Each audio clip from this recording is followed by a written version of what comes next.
பேச வந்துள்ள திரு E. Rajasekaran, assistant professor, department of Tamil, Patrician college அவர்களை பற்றிய சிறு குறிப்பு கூற வந்துள்ளேன். பிஎஸ்சி கெமிஸ்ட்ரி, காஞ்சிபுரம் பச்சையப்பன் கல்லூரியில் படித்தவர்.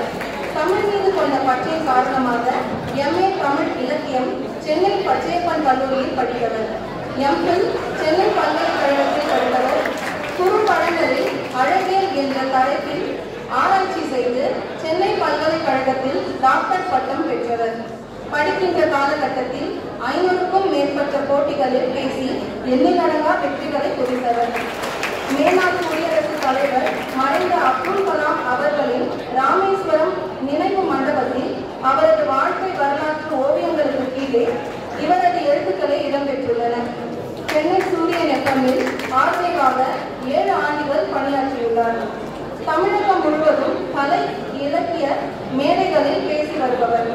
ஐயா அவர்களை வரவேற்பதில் பெரும் மகிழ்ச்சி கொள்கிறேன். நன்றி.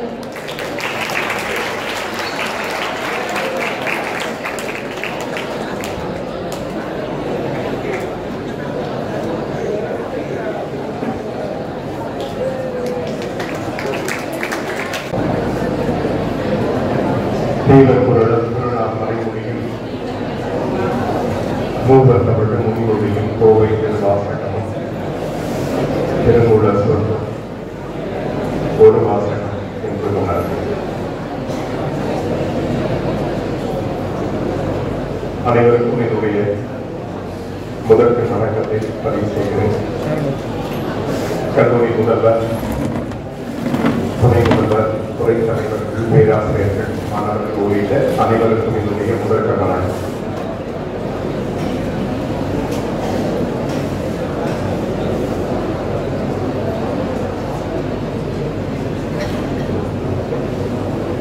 முதலாம் ஆண்டு கல்லூரியில் சேர்ந்த பிறகு நீங்க ஒரு காலேஜ் கனவோட வந்திருப்பீங்க, வெறும் கனவோட வந்திருப்பீங்க. அதுக்கப்புறமா தான் தெரியுது நம்ம வந்து சேர்ந்திருக்கிற இடமே ஒரு பெரிய ஸ்கூல் தானே தவிர இது ஒரு காலேஜ் கிடையாது.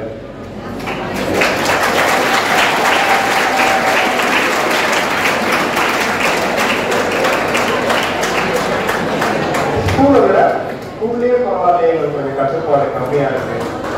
இது இன்னும் கொஞ்சம் பயங்கரமா இருக்குங்க.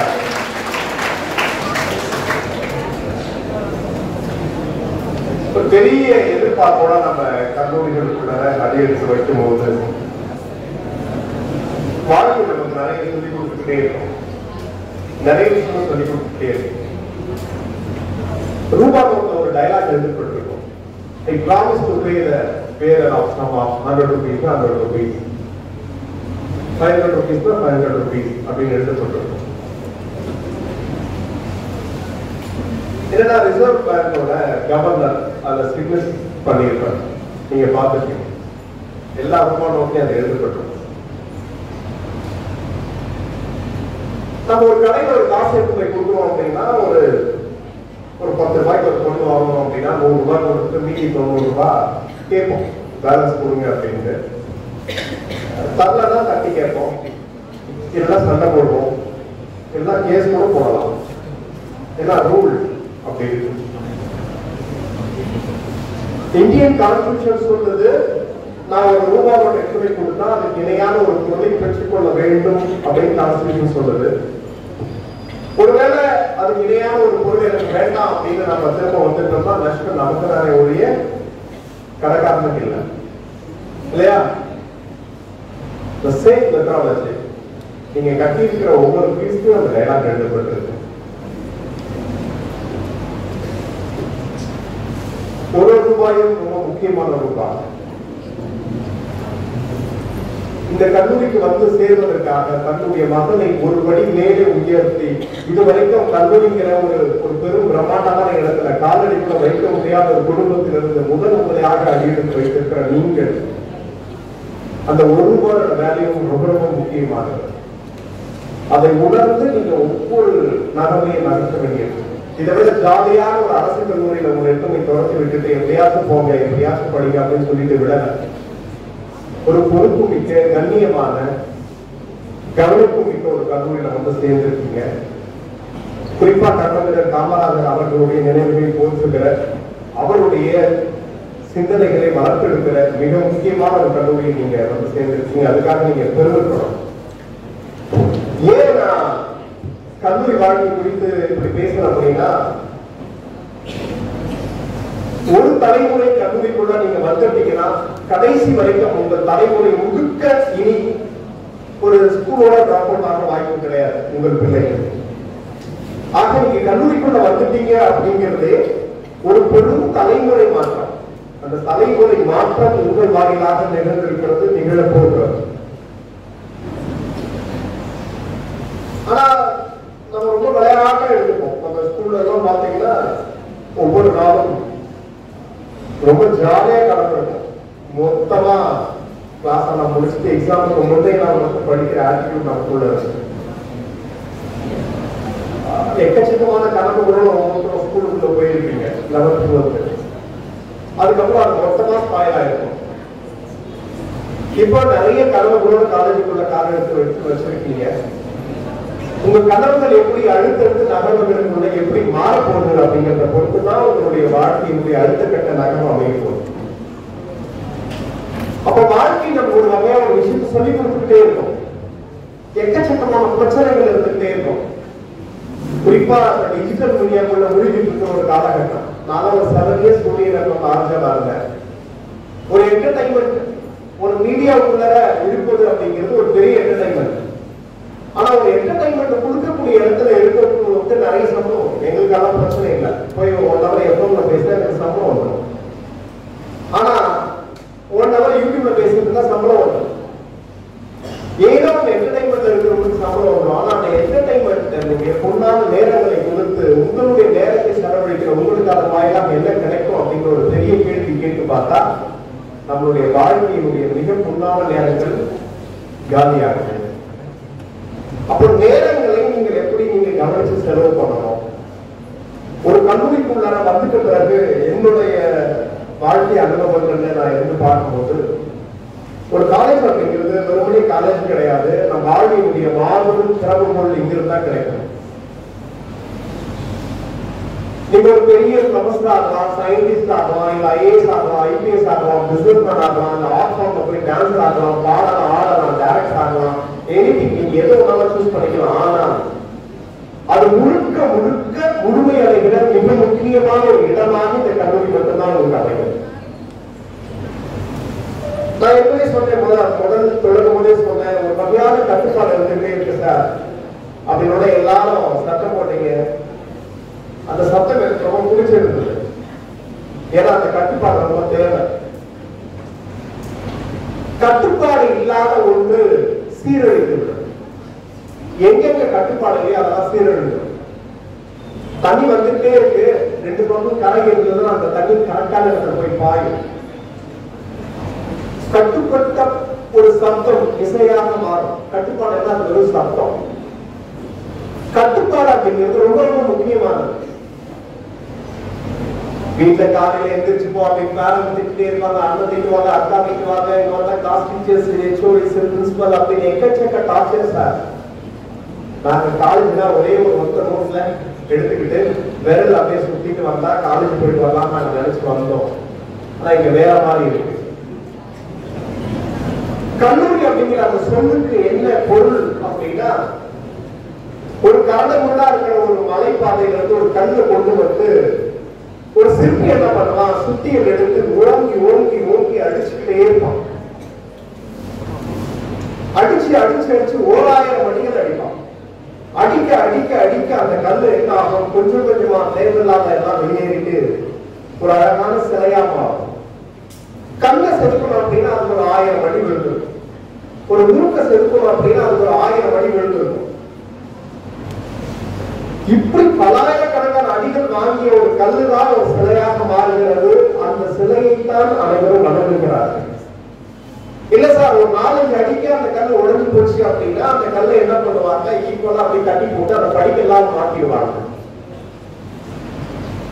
வழிகளை தாண்டி கொண்ட ஒரு கல் வணங்கப்படுகிறது.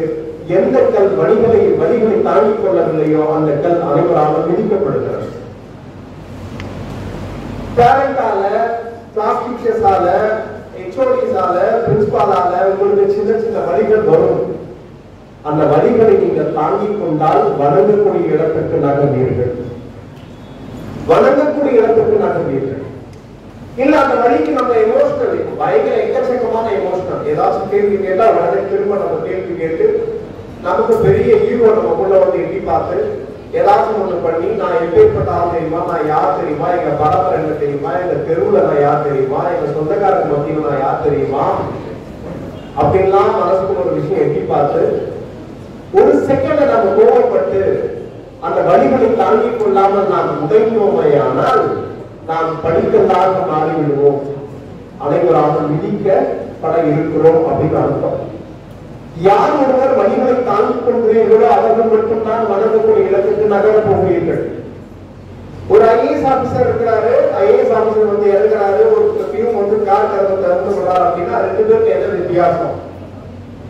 அவங்க ஐஏஎஸ் படிச்சிருக்காங்க, இவர் வந்து கார் திறந்து விடுறாரு அப்படின்னா என்ன வித்தியாசம்? ரெண்டு பேருக்கும் ஒரே ஒரு வித்தியாசம் தான், அந்த ஐஏஎஸ் ஆபீசர் வழிகளை தாங்கிக் கொண்டவர், இந்த கார் திறந்து விடுற ஒரு பியூன் வழிகளை தாங்கிக் கொள்ளாதவராக இருந்திருக்கிறார்.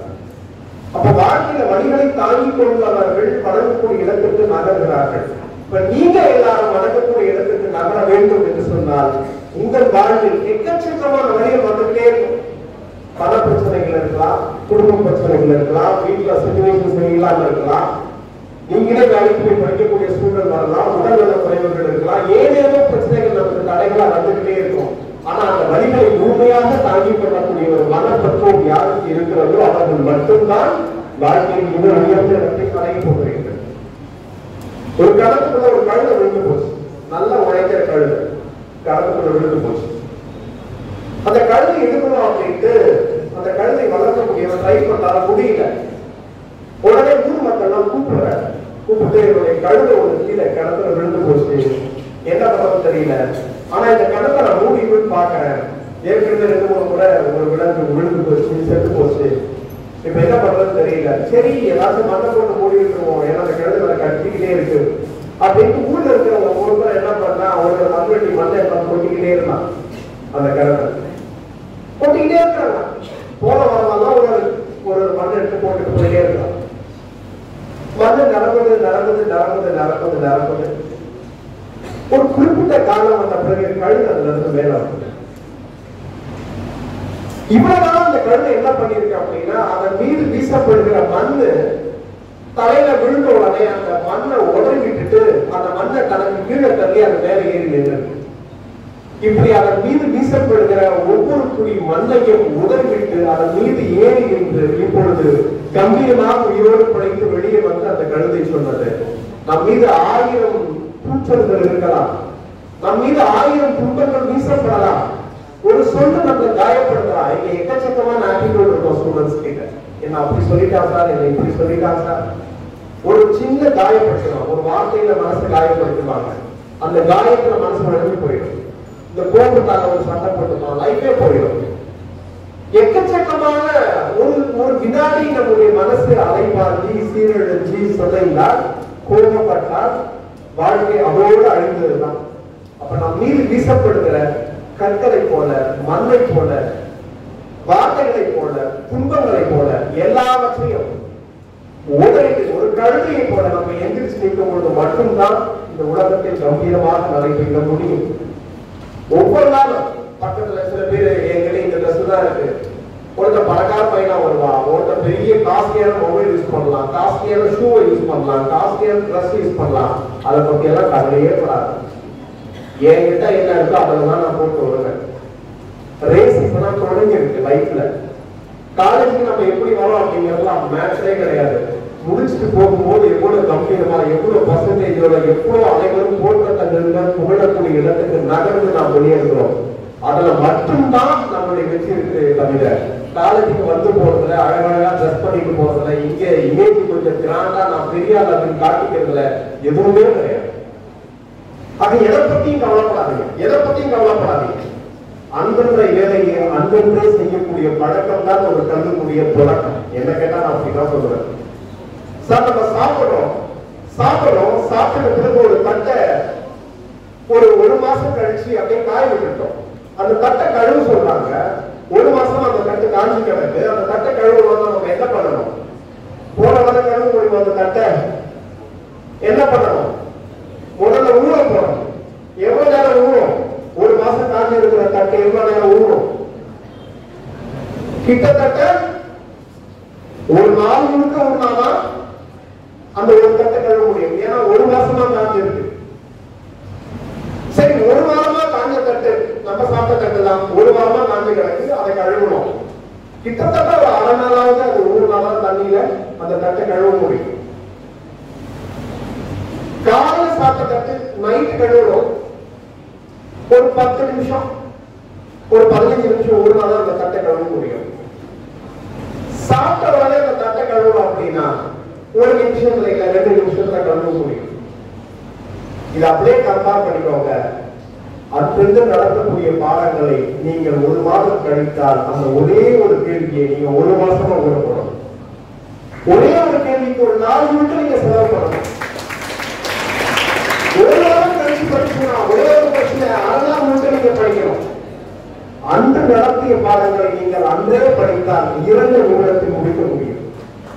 எக்ஸாமுக்கு முன்னாடி நம்ம அதெல்லாம் பண்றோம். மொத்தமா 3 மாசமா சேர்த்து வச்சுக்கிட்டு ஒவ்வொரு நாளும் நடந்த அன்னைக்கு படிக்காம எக்ஸாமுக்கு முன்னாள் உட்கார்ந்து படிக்கும்போது ஒரு மாபெரும் துன்பம் நம்ம கண்ணு முன்னாடி வந்து நிற்கும். காலை வந்து படிச்சுட்டே இருக்கும். ஒரே கொஸ்டினோட 2வது வரையும் எதுக்கிட்டே இருக்கும். நாளைக்கு விடிஞ்ச எக்ஸாம். அப்புறம் நம்ம மனநிலை இப்படிதான். ஒரு வாரத்துக்கு முன்னாடி எக்ஸாம் இருக்கு, ஒரு வாரம் லீவ் இருக்கு அப்படின்னா நம்ம மனசு ஆழ் மனசு சொன்னோம் 5 யூனிட் இருக்கு, ஒரு நாளைக்கு ஒரு யூனிட்டை முடிக்கிறோம், போய் எக்ஸாம் அட்டகாசமா எழுதுறோம், ஸ்டார்ட் பண்ணுவோம். அந்த ஒரு வாரம் எப்படி போகுதுன்னு நமக்கு தெரியாது. ஆனா எக்ஸாமுக்கு முன்னாள் சாயந்தரம் 6 மணிக்கு நம்ம ஒரு முடிவு பண்ணுவோம். 2 மணி நேரத்துல ஒரு யூனிட்டை படிச்சு முடிச்சு மொத்தமா நம்ம அழகா 90 எடுக்க முடியும் அப்படின்னு பிளான் பண்ணி படிக்க தொடங்குவோம். அப்ப ஆழ் மனசு சொல்லுவோம், பசியோட படிக்கிறியே, சாப்பிட்டுதான் படியே அப்படின்னு நம்ம மனசு சொல்லுவோம். உடனே நம்ம சாப்பிடுவோம். சாப்பிடும்போது டிவி வச்சுக்கிட்டு சாப்பிட்டா மைண்ட் கொஞ்சம் ரிலாக்ஸா இருக்குமே அப்படின்னு டிவி வச்சுக்கிட்டு சாப்பிட்டுட்டே இருப்போம். ஒரு சுவாரஸ்யமான விஷயம் போகும். ரிலாக்ஸேஷன் ரொம்ப முக்கியம் இல்லை. படிக்கும் போது கொஞ்சம் இழுத்து பிடிச்சி 9 மணி ஆயிடும். உடனே நம்ம உள் மனசு ஒண்ணு சொல்லும், நீ ஏன் கண்விழிச்சு படிக்க போற, காலை எழுந்திரிச்சு 3 மணிக்கு எழுந்திரிச்சு படிங்க அப்படின்னு நம்ம ஆழ மனசு சொல்லும். சரி, அந்த ஆழ மனசு பேச்சை கேட்டு நம்ம சீக்கிரமா 9 மணிக்கெல்லாம் படிச்சு தூங்கிடும். 3 மணிக்கு எழுந்திரிச்சு அம்மா டீ போட்டு கொடுப்பாங்க. 3 மணிக்கு ஒரு டீயை குடிச்சிட்டு அதே கொஸ்டின் அதை பக்கம் படிச்ச உடனே நம்ம ஆழ மனசு இன்னொரு விஷயம் சொல்றோம், ஒரு 1 ஹவர் தூங்கிட்டு சீக்கிரமா ஸ்கூல்ல போய் படிச்சா என்ன அப்படின்னு நம்ம ஆழ மனசு சொல்றோம். சரி, அந்த 1 ஹவர் தூக்கம் படிச்சுட்டு சீக்கிரமா காலையில் 8 மணிக்கெல்லாம் கேம்பஸ்குள்ள வந்து படிக்கலாம்னு நம்ம தனியா போனான்னு பார்த்தா 1 வருஷம் முழுக்க நம்ம கூட பேசியே இருக்க மாட்டான். அவன் வந்து அன்னைக்குதான் பேசுவான், படிச்சுட்டியான்னு கேட்பான். நமக்கு தூக்கி வாரி போடும், எரிச்சலா இருக்கும். சரி, எவனுக்கும் தெரியாம ஒரு இடத்த போயிட்டு கண்டுபிடிச்சி மறைவான ஒரு இடத்துல உட்காந்து படிக்கலாம்னு நம்ம போய் உட்காந்து படிச்சுக்கிட்டு இருந்தா அங்கதான் ஒரு சிஐடி வருவார், நம்ம க்ளோஸ் ஃப்ரெண்டு. யாருக்கும் தெரியாம படிக்கலாம்னு பாக்குறியா அப்படின்ட்டு அங்க வந்து அதை கெட்டு விட்டுருவாங்க. அதுக்கப்புறம் வராண்டாவத அரைமுறையா படிச்சுட்டு போயிட்டு உட்கார்ந்து எழுதிக்கிட்டு இருப்போம். சீக்கிரமா நம்ம ஃப்ரெண்ட் எக்ஸாம் எழுதி முடிச்சுட்டு வராண்டாவ நடமாடிக்கிட்டே இருக்கும். அந்த அமானுஷ சக்தி நடக்கும் போதெல்லாம் வெளியே வா வெளியே வா வெளியே வா கூப்பிட்டுட்டே இருக்கிற மாதிரியே இருக்கும். அந்த அமானுஷ சக்தியால நம்மளால எதிர்க்க முடியாம சீக்கிரமா எக்ஸாம் எடுத்து பாதியில எந்திரிச்சு வந்த பிறகு எப்படி எழுதுன, கேவலமா எழுதுன, நீ நாம கேவலமா எழுதுன, சேர்த்து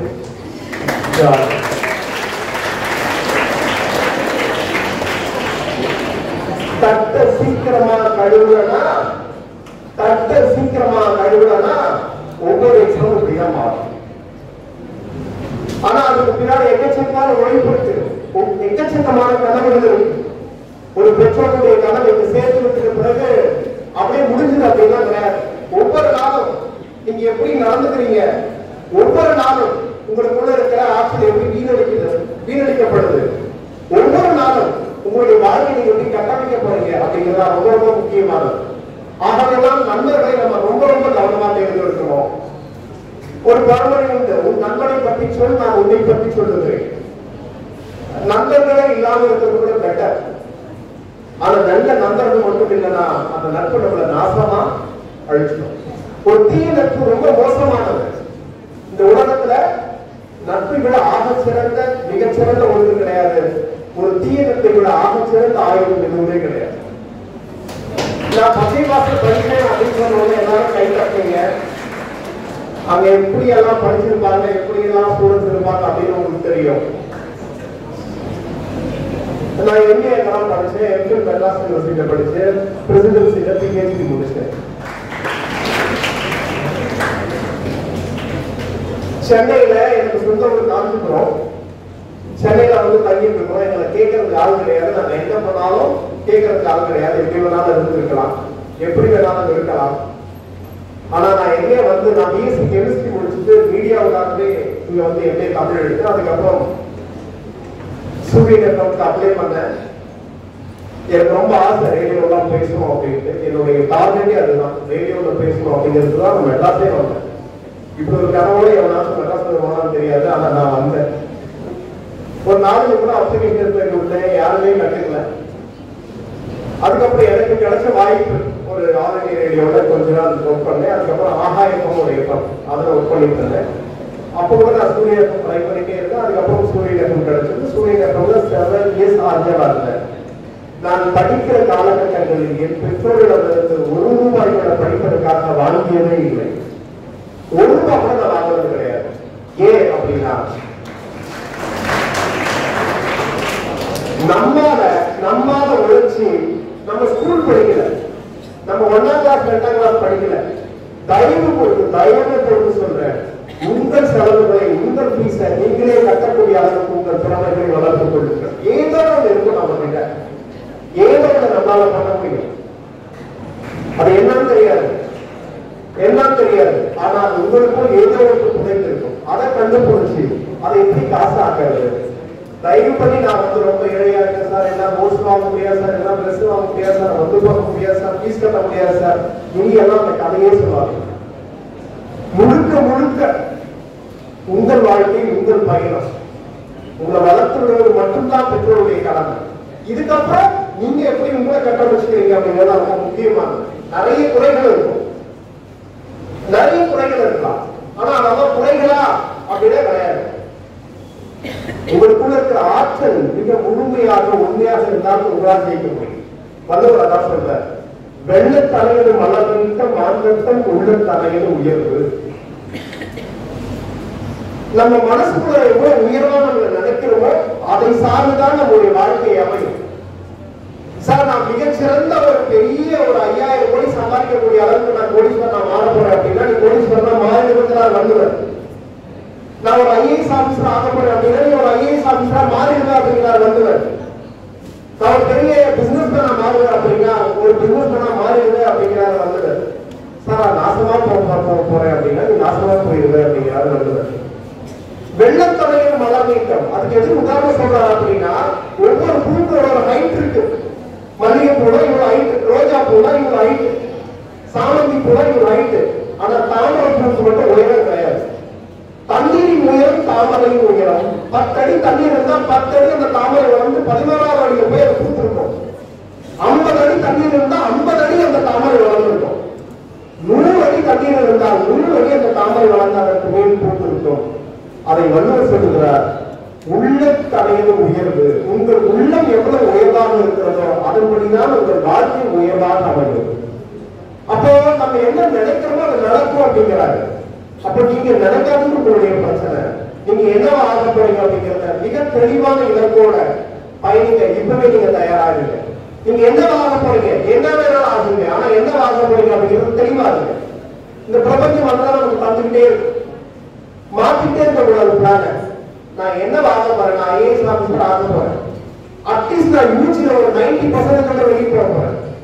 நான் பெரிய பிசினஸ் மேன் ஆக போறேன். நான் விளையாட்டு நேரம் ஆக போறேன். நான் பாட போறேன், நான் ஆட போறேன். ஏதோ ஒண்ணு நீங்க என்னவா ஆக போறீங்க அப்படிங்கிறத ரொம்ப ஆழமா நினைக்கும் பொழுது அந்த உயர்வான சிந்தனை உங்களை அழைத்துக் கொண்டு ஒரு வெற்றியினுடைய இலக்கை ஈஸியா ரொம்ப தொட வைக்கும் அப்படிங்கிறார் வள்ளுவர். அதே மாதிரி ஒரு கல்வி அப்படிங்கிறது இந்த காலகட்டங்களில் எதற்காக கல்வி அவ்வளவு முக்கியம்? சார் ஒரு பிரியாணி கடைக்காரர் சம்பாதிக்கிறார் சார், ஒரு நாளைக்கு 3 ரூபாய் ஒரு பிரியாணி எங்க ஊர் பக்கத்துல பாத்தீங்கன்னா ஒரு டின்னு பிரியாணி வீட்டுக்கு 5000 ரூபாய் பாக்கெட்ல போட்டு போறாரு சார். நான் ஏன் சார் படிக்கணும்? எதுக்காக படிக்கணும்? கல்வி என்பது அறியாமையிலிருந்து நம்மை விளக்குவதுதான் கல்வியுடைய மிக முக்கியமான நோக்கம்.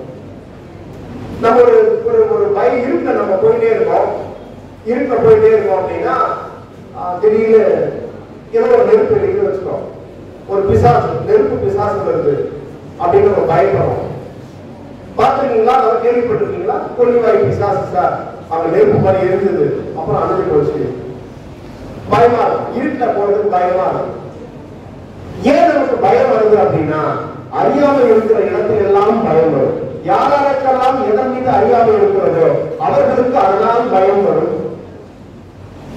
ஆனா பூமிகளிலே எழுந்த மரங்கள்லாம் மாற்றி இருக்கும், அதுல இருந்து மீத்தேன் கேஸ் ரிலீஸ் ஆகும்போது ஆக்சிஜன் பண்ணவங்க எரியும், கொஞ்ச நேரம் எரிஞ்சு அழுகிறோம் அப்படின்ற அறிவு இருந்தா அது பிசாசு அப்படிங்கிற பயம் நமக்கு இருக்காது. அப்ப அறிவு நமக்கு எங்க கூடி இருக்கிறதோ அங்கு நமக்கு பயம் வரும். அப்போ இந்த உலகத்துல எல்லாத்துக்கும் நம்ம பயப்படுவோம், எல்லாத்துக்கும் பயப்படுவோம். கரண்ட் பார்த்தா பயப்படுவோம். ஏன்? கரண்ட் குறித்த அறிவு நமக்கு இல்லாத போது கரண்ட பார்த்தா பயம் வரும். பைக் பார்த்தா விழுந்துடும். ஏன்? பைக்கை குறித்த அறிவு நமக்கு குறைவா இருக்கும் பொழுது பைக்கின் மீது பயம் வரும். பாடத்தை பார்த்தாலே பயமா இருக்கு அப்படின்னா அந்த பாடத்தை குறித்த புரிதல் நமக்கு கம்மியா இருந்ததுன்னா அந்த பாடத்தின் மீது நமக்கு பயம் வரும். அந்த அறியாமை தான் பயத்தினுடைய மிக முக்கியமான தொடக்கம். ஆகவே அந்த அறியாமையை அகற்றக்கூடிய மிக முக்கியமான ஒரு வேலையை தான் கல்வி செய்கிறது. விவேகானந்தர் அதான் சொல்றார், முயற்சியுடையவன் சிறுக சிறுக ஒரு கடலை கூட குடித்து விடுவான். நீங்க ஒரு நாள் ஒரு கொஸ்டின் கொஞ்சம் கொஞ்சமா படிச்சு பாருங்க, ஒரு கடலை கூட குடித்து விட முடியும். பிளாட்டோ சொல்றாரு, இந்த மனிதன் படிக்காமல் இருந்தால் அவன் பிறக்காமல் இருப்பது நல்லது அப்படிங்கிறார். அறிஞர் அண்ணா சொல்றாரு, சாகும் பொழுது கூட நான் படித்துக் கொண்டு இருக்க வேண்டும் அப்படின்னு கருதியவர் அறிஞர் அண்ணா. புத்தர் சொல்றாரு, ஒரு நூலகத்தை திறக்கப்படும் பொழுது 100 சிறைச்சாலைகளுடைய கதவுகள் மூடப்படுகிறது அப்படிங்கிறார். அப்ப இந்த புத்தகம் ஏன் இந்த புத்தகம் அவ்வளவு விஷயங்களை பண்ணது? இந்த புத்தகத்துக்கு அப்படியே ஒரு பெரிய வேல்யூ இருக்கு. இந்த படிப்பு என்னதான் செய்யுது? நல்லா யோசிச்சு பாருங்க. ஒரு துணி கிழிந்து போச்சு அப்படின்னா அந்த துணியை நம்ம தைக்கிறோம், ஒரு ஊசி போட்டு தைக்கிறோம், ஒரு நூல் போட்டு தைக்கிறோம். தச்சோம் அந்த கிழிச்சது சரியாயிடும். நண்பர்களே, கிழிந்த ஆடையை தைப்பதற்கு ஒரு நூல் தேவைப்படுகிறது. மனதுடைய கிழிச்சலை தைப்பதற்கு புத்தகம் என்கிற நூல் தேவைப்படுகிறது. நூல் என்பது அவ்வளவு மிக முக்கியமானது. இந்த நூல் தான் இந்த உலகத்துடைய ஒட்டுமொத்த அறியாமையும் அகற்றி நமக்கு புது வெளிச்சத்தை பாய்ச்சுவதற்கான ஒரு வேலைகளை நமக்கு தந்துகிட்டே இருக்கு. இப்ப நம்ம இந்த உலகத்தை ஜெயிக்கணும் அப்படின்னு நிறைய உங்களுக்கு ஒரு வாரமா எக்கச்சக்கமான ட்ரீட்மெண்ட் கொடுத்துருப்பாங்க. நமக்குள்ள 1000 கனவுகளை வச்சிருப்பாங்க, வீட்டுல சொல்லியிருப்பாங்க, என்னென்னவோ சொல்லியிருப்பாங்க. ஆனா என்னை கேட்டால் காலையை விட்டு வீட்டுக்கு போகும்போது பத்திரமா போயிட்டு வா, காலையை விட்டு வீட்டுல இருந்து கிளம்பி வரும்போது பத்திரமா போயிட்டு வா, எல்லாம் பத்திரமா போ அப்படின்னு சொல்லிக்கிட்டே இருப்பாங்க.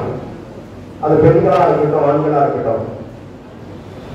முதலில் நீங்கள் யாரிடமிருந்து உங்களை காப்பாற்றிக் கொள்ள வேண்டிய அவசியம் இல்லை. உங்களிடமிருந்து மட்டும் காப்பாற்றிக் கொள்ளுங்கள். உங்களிடமிருந்து மட்டும் காப்பாற்றிக் கொள்ளுங்கள். ஏன்னா தமிழ் இலக்கியம் சொல்லுது, தீண்டும் நன்றும் பிறர் தர வாரா. இந்த உலகத்துல ஜெயிக்கக்கூடிய வல்லமை உடையவர்களாகட்டும், இல்ல தோல்வி தழுவிக்கூடியவர்களாகட்டும், யாரா இருந்தாலும் சரி, அவர்களுடைய வாழ்க்கையை கட்டமைத்துக் கொள்வது எது அப்படின்னா அவர்களுடைய சிந்தனை பொறுத்துத்தான் அவர்களுடைய வாழ்க்கையை அமைப்பது. ஒருவேளை வெளியிலிருந்து யாரும் உங்களுக்கு ஒரு துன்பத்தை கிரியேட் பண்ணிட முடியாது. நான் பச்சை பாஸ்டர் படிச்சேன், நான் பெருமையா சொல்லுவேன், இதுவரைக்கும் நான் சிகரெட் பிடிச்சது கிடையாது, இதுவரைக்கும் நான் பேக் போட்டது கிடையாது, இதுவரைக்கும் நான் ட்ரிங்க்ஸ் யூஸ் பண்ணது கிடையாது, இதுவரைக்கும் எந்த போதைப் பொருளையும் நான் பயன்படுத்தியது கிடையாது. ஏன்? ஆனால் என்னை சுற்றி எவ்வளவோ நடந்துகிட்டே இருக்கும். இந்த உலகத்தை ஜெயிக்க வேண்டும் என்றால் முதலில் நாம் நம்மிடமிருந்து நம்மை ஜெயிக்க வேண்டும். அப்ப வெளியிலிருந்து நமக்கு எந்த வகையில் தீங்கு வந்துடாது. இன்னைக்கு ரொம்ப சர்வசாதாரணமா போதைக்கு அடிக்காத ஒரு சூழ்நிலையை பார்க்கிறோம். ஏன்? அதை குறித்த ஒரு விழிப்புணர்வு இல்லாம போகுது. ஆளுநர்கள் போய் வயிற்றுல ஊற்றுறான். அப்படி நான் எம்எஸ்சி படிச்சேன், வயிற்றுல ஐம்பது காசு சுரந்து இருக்கும். அதுல போய் நீங்க சாப்பிடுவீங்க, சாப்பிட்ட உடனே அரைச்சிக்குள்ளே ஊற்றுவீங்க. அதை என்ன ஆகும்? செரிமானம் ஆக்கி எரிசலா மாறும், எலும்பு மத்தியில போய் ஊறும். அதுல இருந்துதான் red blood cell, white blood cell, plasma, neutrons 4 வகையான செல்கள் உருவாக்கி ரத்தமா மாறி உடலுக்கு ஓடிக்கிட்டே இருக்கும். அப்படியாவது அந்த குழந்தை கொண்டு போய் நீங்க ஆழ்வதால் ஊசுற என்ன ஆகும் அப்படிங்கிறது யோசிச்சுப்பாங்க. அப்போ முழுக்க முழுக்க மெஷின் நம்ம பாடிக்குள்ள இருக்குது. அப்ப நீங்க ஒரு தவறான ஒரு சின்ன ஆட்டிடியூட் உங்களுக்குள்ள கிரியேட் ஆயிடுச்சுன்னா உங்களை நீங்களே அழித்துக் கொள்கிறீர்கள் அப்படின்னு சொன்னாலும் ஞாபகம் வச்சுக்கோங்க, நல்லா ஞாபகம் வச்சுக்கோங்க. சில பேர் ஆட்டிடியூட்ல பயங்கரமா அப்படியெல்லாம் பேசினாதான் நமக்கு தெரியாதுன்னு நினைப்பாங்க. வேற மாதிரி பேசுவாங்க, வேற மாதிரி ஒரு பிஹேவியர்ஸ் இருக்கும். அது பெண்களை பார்த்தா ஒரு மாதிரி இருக்கும், ஒரு கெத்து காட்டுறது எல்லாம் செய்யும். கெத்து காட்டுறது யாருமே வாழ்க்கையை ஒழுங்குறதா வரலாறே கிடையாது, வரலாறே கிடையாது. வாழ்க்கையில மிக மிக எளிமையான ஒன்றை நீங்கள் கடைபிடிங்கள். அது என்னது அப்படின்னா ஒன்றே ஒன்றுதான், உங்கள் குடும்ப சூழலை நீங்கள் உணர்ந்து உங்களிடமிருந்து உங்களை நீங்கள் தற்காத்துக் கொள்வதுதான் இந்த வாழ்க்கைக்குரிய வெற்றிக்கான முதல் அடி அப்படின்னு நான் சொல்லுவேன். ஆனா ஒரு குறிப்பிட்ட காலகட்டத்திற்கு பிற்பாடு வாழ்க்கை அப்படிங்கிறது வேறொரு வகையான வழியில நமக்கு நிறைய துன்பங்களை தந்துகிட்டே இருக்கு.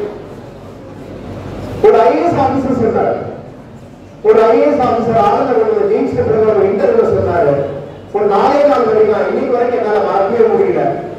அவர் என்ன சொன்னார் அப்படின்னா, கணவன் பூமிக்கு எப்போது வருவார் என்று யாருக்கும் தெரியாது. கணவன் பூமிக்கு வருவார், எப்போது வருவார் என்று யாருக்கும் தெரியாது. அவர் பூமிக்கு வரும் பொழுது நமக்கு நல்லது செய்வார். கணவன் பூமிக்கு எப்போது வருவார் என்று யாருக்கும் தெரியாது. நீ நல்லவனாக இருக்கும்போது கடவுள் உனக்கு உதவிகளை செய்வார். ஆகவே நீ எப்பொழுதும் நல்லவனாக இரு. கடவுள் நம்பிக்கை இருக்கா இல்லையா அப்படிங்கிறது செகண்டரி.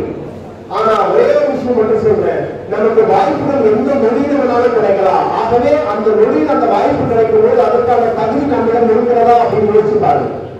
திடீர்னு ஒரு சொந்தக்கார வந்து சொல்லுவோம், பையன் டிகிரி முடிச்சிருக்கானா இந்த வேலை ரெடியா இருக்கு அப்படின்போம். நம்ம 2 அரியர் வச்சிருந்திருப்போம். நமக்கு வாய்ப்புகள் வந்து சேர்ந்துட்டே இருக்கும். ஆனா நம்மிடம் அந்த நேரத்துல சரியான தகுதி நம்ம இல்லாம போயிடும். ஆகவே 24 மணி நேரம் உங்களுக்கு தகுதி கொடுத்துக் கொண்டே இருக்க வேண்டிய கடமையை நீங்கள் இருக்கிறீர்கள். இன்னைக்கு எக்கச்சக்கமான டெக்னாலஜிஸ் இருந்துட்டே, யூடியூப்பை பார்த்துட்டே இருக்கும், ரீல்ஸை பார்த்துட்டே இருக்கும், இப்படிதான் நேரம் கடந்து போய்கிட்டே இருக்கு. ஆனா அவற்றை ஆக்கப்பூர்வமாக செலவழிக்கும் பொழுது எனக்கு தெரிஞ்ச என்னுடைய நண்பருடைய பையன் யூடியூப்ல விதவிதமா கத்துக்கிட்டு அவன் கம்ப்யூட்டர் தனியாவே படிக்கல, இன்னைக்கு ஆன்லைன்ல கம்ப்யூட்டர் ரிலேட்டடான கருத்தை கிளியர் பண்றதுக்கு வாயிலாக மட்டுமே அவன் மாசம் 40,000 சம்பாதிச்சுட்டு இருக்கான். ஆன்லைன்ல போட்டோஷாப் கத்துக்கிட்டு ஆன்லைன் போட்டோஷாப் மட்டுமே பண்ணி ஒரு பையன் 15,000 சம்பாதிச்சுட்டு இருக்கான். ஆன்லைன் அவ்வளவு பட்டி கிடக்குது ஆப்பர்ச்சுனிட்டி. நாம் எதை நோக்கி பயணிக்கிறோமோ அதை நோக்கித்தான் நம் வாழ்க்கை கட்டமைக்கப்படும். அதை மட்டும் நீங்க கவனிச்சு உங்க வாழ்க்கைக்குள்ள சில பேர் என்ன பண்ணுவாங்க, சார் அவங்க அப்பா அம்மா படிச்சிருக்காங்க, அவருக்கு அந்த வசதிகள் இருக்கு, எனக்கு அந்த வசதிகள் இல்லை அப்படின்னு கம்பேர் பண்ணிக்கிட்டே இருப்பாங்க. சில பேர் எங்க அப்பா அம்மா பார்த்துப்பாங்க, எங்க அப்பா அம்மா பார்த்துப்பாங்க, சாப்பாடு கொடுத்துருவாங்க, ட்ரெஸ் கொடுத்துருவாங்க, வீச கட்டிக்குவாங்க, நீங்க ஜாலியா வந்து போய்கிட்டே இருப்பீங்க. ஆனா இவருக்கு ஏதோ ஒரு திடீர்னு தடைப்படும்போது உங்க வாழ்க்கையை முழுக்க முழுக்க ஒரு இருந்த காலத்துக்கு போயிடும். திடீர்னு நம்ம கிட்ட காசு இருந்தா வீட்டுல ரொம்ப வருது அப்படின்னா சில பேர் டிராப் கூட ஆகணும் தெரியாது. ஆனால் உங்கள் மனதிற்குள் உங்கள் எதிர்காலத்திற்கு மிக ஆழமான ஒரு பற்றுதல் வேண்டும், அதுல தெளிவான சிந்தனை வேண்டும். இன்னைக்கு நம்ம கிட்ட எந்த வெளிச்சம் கிடைக்கும், ஒரு பெரும் மலைப்பாதை இருக்கு. அந்த பெரும் மலைப்பாதையில ஒரு பெரிய மலைப்பாதையில நமக்கு முழுக்க பாதை தெரியாது, ஒரு சின்ன டார்ச் லைட் மட்டும்தான் இருக்கும். அந்த சின்ன டார்ச் லைட் கொஞ்சம் தூரம் தான் வெளிச்சம் கொடுக்கும். அந்த வெளிச்சம் கொடுக்கக்கூடிய அளவுக்கு நீங்க போய் நின்றுட்டீங்கன்னா அங்கிருந்து அது இன்னொரு கொஞ்சம் தூரத்தை வெளிச்சம் காட்டும், அங்கிருந்து அது இன்னும் கொஞ்சம் தூரம் வெளிச்சம் காட்டும். அப்படித்தான் உங்களை சுற்றி இருக்கிற ஆசிரியர் ஒரு யூஜி ஃபர்ஸ்ட் இயர் இவங்க ஒரு வெளிச்சத்தை காட்டுவாங்க. நீங்க ஃபர்ஸ்ட் இயர் முடிச்சு செகண்ட் இயர் இருந்தீங்கன்னா அங்கிருந்து ஒரு வெளிச்சம் தெரியும். நீங்க தேர்ட் இயர் போயிருந்தீங்கன்னா அங்கிருந்து ஒரு வெளிச்சம் தெரியும். நீங்க தேர்ட் இயர் முடிச்சிட்ட பிறகு ஏதோ பிஜி போய் சேர்ந்தீங்கன்னா அங்கிருந்து ஒரு வெளிச்சம் கிடைக்கும். உங்களிடம் சிறு சிறு வெளிச்சம் கிடைச்சிட்டே இருக்க புறப்பட பாதைகளில் எல்லாம் அந்த வெளிச்சத்தை நீங்கள் முழுமையாக பயன்படுத்துவது மட்டும்தான் உங்கள் இலக்கை உங்களால் அடைய முடியும். ஒரு மன்னர் வந்து ஒரு பெரிய செல்வந்தர் என்ன பண்ணாரு, 2 கிளிகளை கொடுத்தார், பஞ்சவார்ண கிளி கொடுத்தார். இது ரொம்ப பிரமாதமான கிளி, உலகத்துல வேற எங்கேயுமே கிடைக்காது, இதை பத்திரமா நீங்க பார்த்துக்கோங்க அப்படின்ட்டு அவருக்கு கிஃப்டா கொடுத்து போயிட்டார். அந்த பஞ்சவர்ண கிளி என்ன பண்ணாங்க, அந்த மன்னர் நல்ல பறவைகளை பயிற்சி அளிக்கக்கூடிய வர வச்சு இந்த 2 பறவைகளை நல்லா பறக்க வைங்க அப்படின்னு கொடுத்தார். 2 கிளிகளையும் அழகா என்ன பண்ணாங்க, பயிற்சி கொடுத்துட்டே இருந்தாங்க. ஒரு கிளி சூப்பரா பறந்துச்சு, ஒரு கிளியால பறக்கவே முடியல. ஒரு மரக்கிளை உட்கார்ந்துட்டு அப்படியே இருந்துட்டே இருக்கிற ஒரு பறவைகளை குறித்து ஆராய்ச்சி செய்கிறவங்களாம் கூப்பிட்டாங்க, பறவை குறித்த டாக்டர்ஸ் கூப்பிட்டாங்க, எல்லாரும் செக் பண்ணாங்க. பறவை சூப்பரா இருக்கு, ஆனா கண்டிப்பா பறந்துருக்கோம், ஆனா பறக்கல, ஏன் பறக்கிறது தெரியலங்க அப்படின்னா உடனே அந்த டாக்டர்ஸ் என்ன சொன்னாங்க, ஒரு நாள் இந்த பறவைகளோட வாழக்கூடிய ஒரு விவசாயியை கூப்பிட்டு வந்து இந்த பறவை பறக்க ட்ரை பண்ணலாம் அப்படின்னு ஒரு விவசாயியை கூப்பிட்டு வந்தாங்க. அந்த விவசாயி அந்த பறவையோட ஏதோ பேசினாரு, ஏதோ பண்ணாரு, அப்புறம் போயிட்டாரு. அந்த மன்னர் வரும்பொழுது பறக்காத அந்த பறவை அழகா அந்த மர கிளைகளை மக்களுக்கு சுத்தி சுத்தி சுத்தி பறந்துட்டே இருந்துச்சான். உடனே மன்னர் கேட்டிருக்காரு, இந்த கிளி வரைக்கும் பறந்ததே இல்லை, ஆனா திடீர்னு பறக்குது, எப்படி பறக்குதுன்னு தெரியல. அந்த விவசாயி அப்படி என்ன பண்ணாரு, அந்த விவசாயியை கூப்பிடுங்க அப்படின்னு கூப்பிட்டுருக்காங்க. உடனே அந்த விவசாயியை கூப்பிட்டு இந்த பறவைக்கு நீங்க என்ன மாதிரியான ட்ரீட்மெண்ட் பண்ணீங்க அப்படின்னு கேட்ட உடனே அந்த விவசாயி சொன்னாரு, இவ்வளவு நாளா அந்த மரத்தோட கிளையில தானே அந்த பஞ்சவர்ணம் உட்கார்ந்து இருந்தது, நான் வேற எதுவுமே பண்ணல, அந்த கிளையை வெட்டிட்டேன், அந்த கிளையை வெட்டியாச்சு, அப்ப உட்கார்ந்துக்கு இடம் இல்லை, அந்த பறவை பறந்து கத்துக்குச்சு. உங்களுக்கு உட்கார இடம் இல்லாத போது மட்டும்தான் உங்களால் பறக்க முடியும். எனக்கு படிக்க இடம் இல்லை, வந்து போக வசதி இல்லை, பொருளாதார தேடல் இல்லை, எனக்கு புத்தகம் இல்லை, நோட்ஸ் இல்லை. நீங்க ஒன்றை இழக்கும்போது எது இல்லை அப்படின்னு நீங்க கருதுறீங்களோ அப்பதான் நீங்கள் பறக்க கற்றுக்கொண்டிருப்பீர்கள் அப்படின்னு. அப்ப உங்களுக்கு புத்தகம் இல்லையா, லைப்ரரிக்கு போங்க. உங்ககிட்ட காசு இல்லையா, பார்த்து ட்ரை பண்ணுங்க. இப்போ உங்களிடம் எது இல்லையோ அவற்றை பெறுவதற்காகத்தான் துன்பம் அப்படிங்கிற ஒரு விஷயம் உங்களை அணுகுகிறது, உங்களை நெருங்குகிறது. எப்பப்பெல்லாம் உங்களிடம் துன்பம் நெருங்குகிறதோ அப்பொழுதெல்லாம் நீங்கள் ஒரு உயர்ந்த இடத்தை அடைய போகிறீர்கள். ஆகவே இந்த இடங்களை அப்படிங்கிறது நீங்கள் எப்பேற்பட்ட ஒரு கல்லூரியில் சேர்ந்திருக்கீங்க அப்படிங்கிறது ரொம்ப முக்கியமானது. ஏன்னா சென்னை பல்கலைக்கழகத்துக்கு கீழ் அத்தியத்திற்கும் எல்லா சிலபஸ். அப்ப சென்னை பல்கலைக்கழகம் தான் கணிதமேதை ராமானுஜர் படிச்சார். அந்த ராமானுஜர் படித்த அந்த சர்டிபிகேட்ல இருக்கிற லோகோ தான் உங்க சர்டிபிகேட்ல வரப்போகுது. அப்ப சென்னை பல்கலைக்கழகத்துக்கு இருக்கிற ஒரு மிக முக்கியமான ஒரு கல்லூரி தான் நீங்க சேர்ந்திருக்கீங்க. உங்கள் கனவுகளை இப்பொழுதே திட்டமிடுங்கள். உங்கள் வாழ்க்கை குறித்த நேரான பார்வை இப்பொழுதே வகுத்துக் கொள்ளுங்கள். தேவையில்லாத நட்பு கற்பனையிடுங்க. நான் ஏற்கனவே சொன்னேன், வாழ்க்கையை வெற்றி பெறுவதற்கு ஒரே ஒரு வழி மட்டும்தான் இருக்கிறது, அன்றைய வேலையை அன்றையே முடிப்பது. உங்க வாழ்க்கை முழுக்க தட்டு கழுவுவதை மட்டும் மறந்துடாதீங்க. தட்டு கழுவுவது என்பது அன்றற்ற வேலையை அன்றே முடிப்பதற்கு சமம்.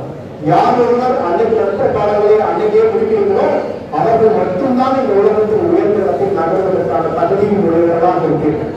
ஆகவே அன்றைய வேலைகளை அன்றே முடிக்கக்கூடிய ஆற்றலோடு நீங்கள் நிகழ வேண்டும் என்று சொல்லி உங்கள் எழுத வேண்டும், குறைகளை படிக்க வேண்டும், மத்தியில் அடைக்க வேண்டும், மனதில் உறுதி வேண்டும், நல்லது நினைப்பதெல்லாம் நடக்கும் புரிந்து வேண்டும். அத்தகைய புரிவு முழுமையாக உங்களுக்கு கிடைக்கட்டும் என்ற வாழ்த்து விடைபெறுகிறேன். நன்றி, வணக்கம்.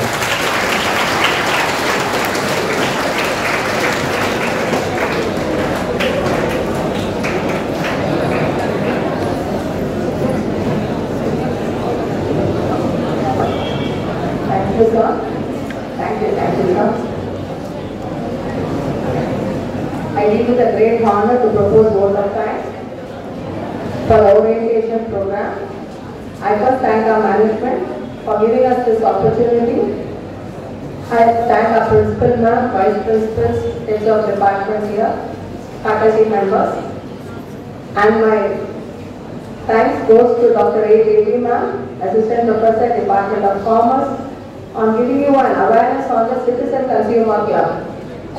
I next thank our guest speaker, Dr. E. Rajashekar, Assistant Professor, Department of Tamil, Petition College, for his inspiring speech. A person who has, in detail, who has given you a gist of his life and how to be. ஒரு ரூபாயோட மதிப்பு இங்க உட்கார்ந்துட்டு இருக்க first year students அத்தனை பேருமே fees கட்டி மட்டும்தான் சேர்ந்துருக்கீங்க. This pen which I give you 5 rupees or 10 rupees, அதுக்கு உண்டான மதிப்பு, அதுக்கு உண்டான இவ்வளோ நேரம் எழுதணும், நல்லா எழுதுதா, இதெல்லாம் தான் பார்ப்போம்.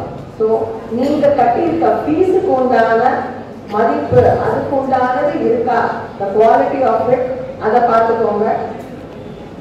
நேரத்தின் முக்கியத்துவத்தையும்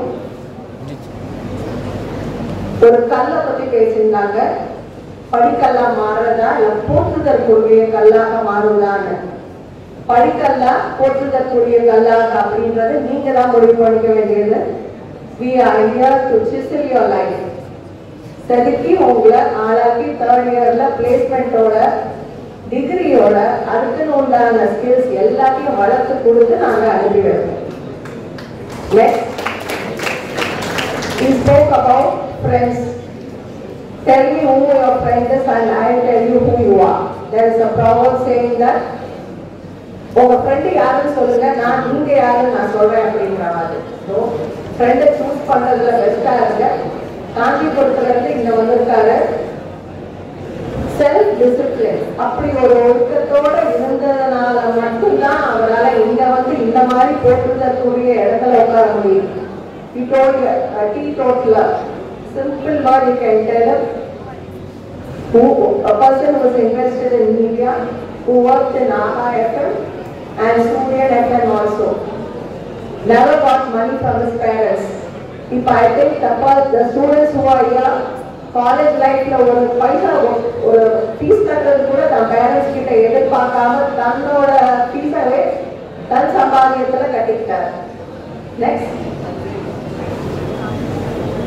வள்ளுவர் சொன்ன மாதிரி நீங்க என்ன ஆகணும்னு நினைக்கிறீங்களோ ஆகுவாய். விவேகானந்தர் சொன்ன வார்த்தை. நெக்ஸ்ட், ப்ரூஸ்லி சொன்ன வார்த்தை இது. As you think, so you become. எவ்வளவு தத்பவதி. நீங்க என்ன ஆகணும்னு நினைக்கிறீங்களோ அதுவாகவே மாறுவாய்.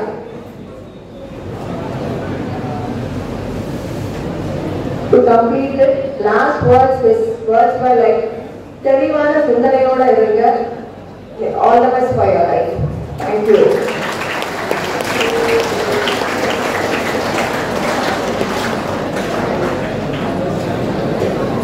Position.